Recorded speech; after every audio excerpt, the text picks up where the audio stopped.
September 1974. Manchester and the rest of the UK swayed to the soulful sound of Sad Sweet Dreamer. The number one hit was performed by Sweet Sensation, the band in which Leroy Smith played the keyboard.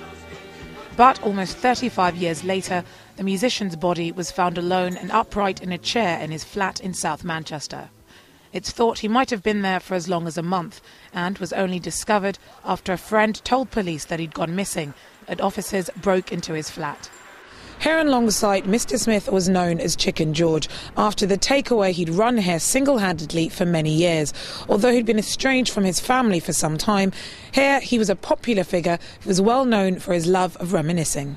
I'd heard the rumour, so I actually asked him, and he said, yeah, he used to be in, and told us a few tales about, the old days and what have you.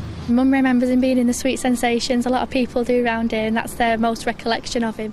After their number one, Mr. Smith's band enjoyed a respectable run of success with a few follow-up top 20 hits in the 70s, and in 1978, their entry in the competition to find a song for Eurovision was placed 8th.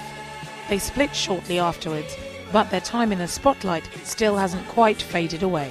Probably in Manchester in the 70s, after 10cc, they were the biggest band because Sad Sweet Dream was a huge hit.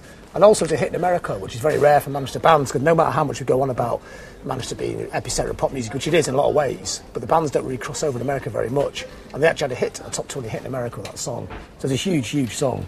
Mr. Smith's daughter Anne-Marie hadn't seen her father for 10 years and had been trying to track him down when he died. Didn't realise that he actually lived in Millside. There's lots of Christmases, obviously, that have gone by and I haven't seen him, and it was sad to know that he was only living a few miles up the road. For me, it's very difficult because I didn't get the chance to see him before he died. From the sounds of things, he was poorly before, but typical man doesn't go to the doctors to get checked out.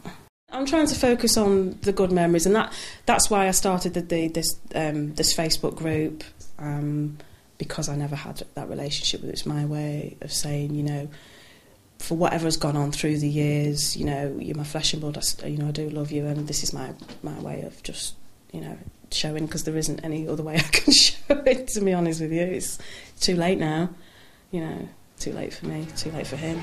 Leroy Smith was 56 and died of natural causes brought on by bronchopneumonia.